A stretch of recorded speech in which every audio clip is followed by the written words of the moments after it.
Plan de Ayala de 29 de noviembre de 1911 y discurso de Luis Vicente Cabrera Lobato.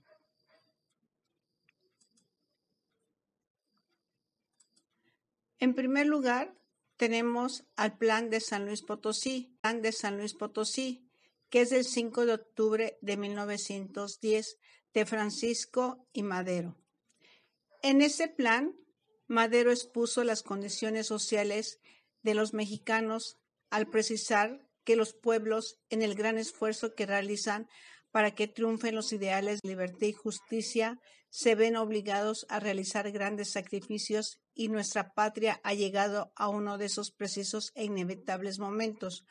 Una tiranía nos está oprimiendo hasta hacerse insoportable.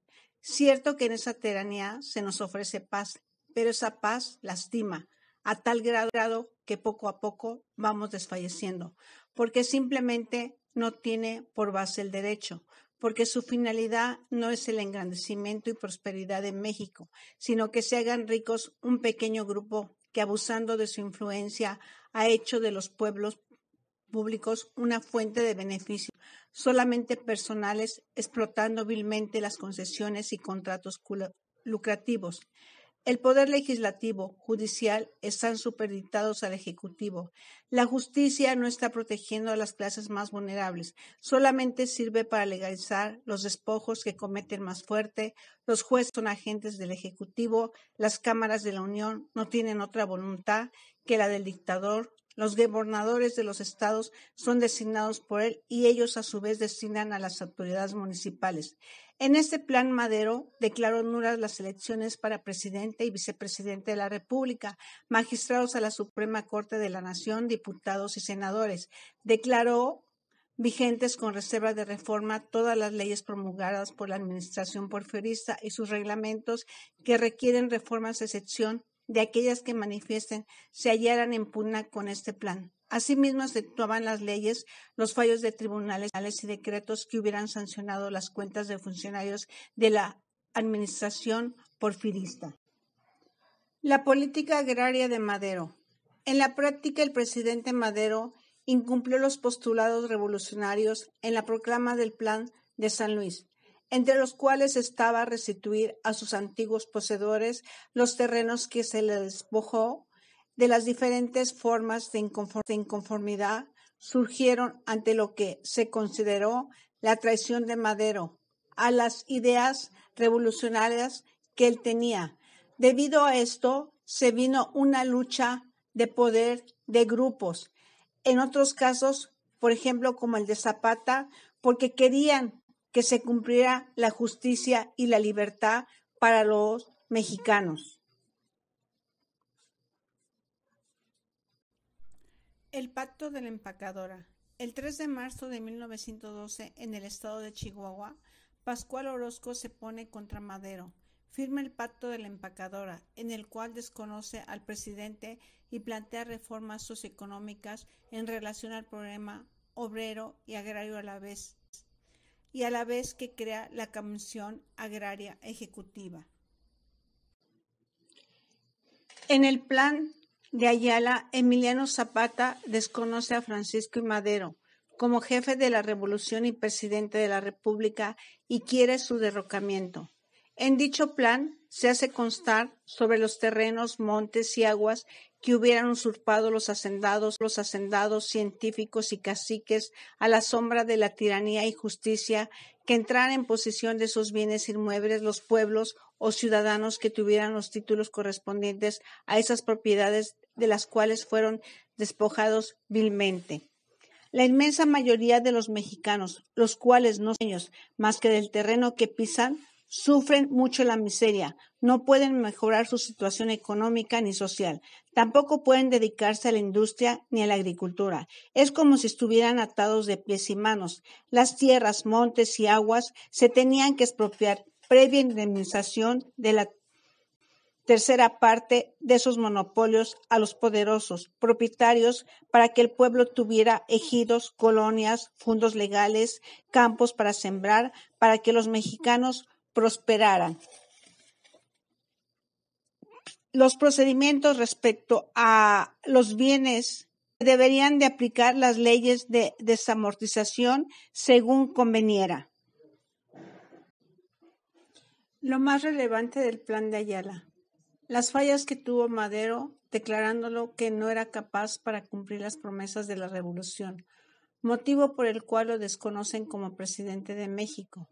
Se reconoce a Pascual Orozco como nuevo jefe de revolución y si no acepta el cargo, pasará a Emiliano Zapata.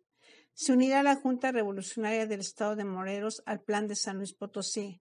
No hay negociaciones hasta que se derroque a los elementos dictadores de Porfirio Díaz y Francisco I. Madero. Los terrenos, montes y aguas que fueron tomados por caciques y hacendados se regresarán a los campesinos.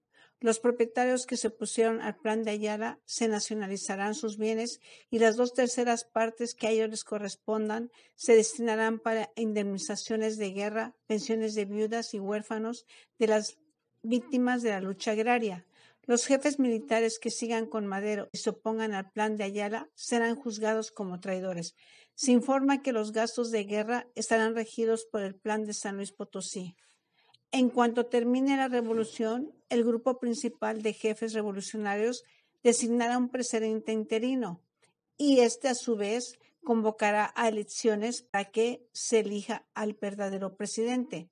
Los jefes principales designarán al gobernador de cada estado y a su vez convocará elecciones y organizará el poder público, es decir, el poder judicial, ejecutivo y legislativo. Y así como también se exige la renuncia de Madero y otros jefes dictadores. Discurso de Luis Vicente Cabrera Lobato del 3 de diciembre de 1912. Con motivo de la presentación de su iniciativa de ley o proyecto de la Ley Agraria para la construcción y donación de ejidos para los pueblos de México, realizó un señalamiento de condiciones de campesinos mexicanos, así como de la necesidad de que se reintegrasen las tierras a los pueblos que las habían perdido. En este discurso creía posible que por medio de parcerías a que las fincas quisieran voluntariamente someterse, se les pudiera tierras a las clases proletarias rurales, pero no fue así. Si no existiera otra solución que la que había propuesto, la expropiación de tierras para reconstruir los ejidos por causa de unidad pública. La cuestión agraria era primordial, de importancia, que consideraba que debe estar por encima de la alta justicia, por encima de esa justicia de reivindicaciones de la que hay al final de los despojos que se realizaron a los pueblos que fueron ultrajados. En relación a la constitución de los ejidos, menciona que la forma comunal, con carácter de no enajenable, subsana ciertas dificultades como la de restablecer los ejidos para utilizar los terrenos de que están formados. No hay que promover una emigración de pobladores, pues si los terrenos que se han de aplicar a una comunidad están lejos del lugar en que ésta reside, en primer lugar, la mayoría opondrá grandes resistencias para desalojarse, porque el apego al terreno es una de las características de nuestra población. Es increíble cómo los campesinos, a pesar de su pobreza, a pesar de que muchas ocasiones no pueden vender sus cosechas al precio razonable, pues prefieren tirar sus cosechas porque los intermediarios los explotan vilmente. Y el campesinado por eso no quiere emigrar, porque aunque sea para comer, pues de lo que cosecha, si siembra frijoles, pues guardan los frijoles y el maíz y es lo que comen, salsas con sal y con tortillas, pero no quieren dejar sus tierras. Es un gran amor que le tienen a sus tierras. Lo vemos aquí en el estado de Morelos, en las orillas, cuando los campesinos salen en las carreteras a vender sus productos a muy bajo precio y son de muy buena calidad. Seguimos con el diputado Cabrera. decía que la reconstitución de ejidos era una medida de utilidad pública en el orden económico, en el orden político, porque traerá forzosamente una de las soluciones que puedan darse a la cuestión del zapatismo.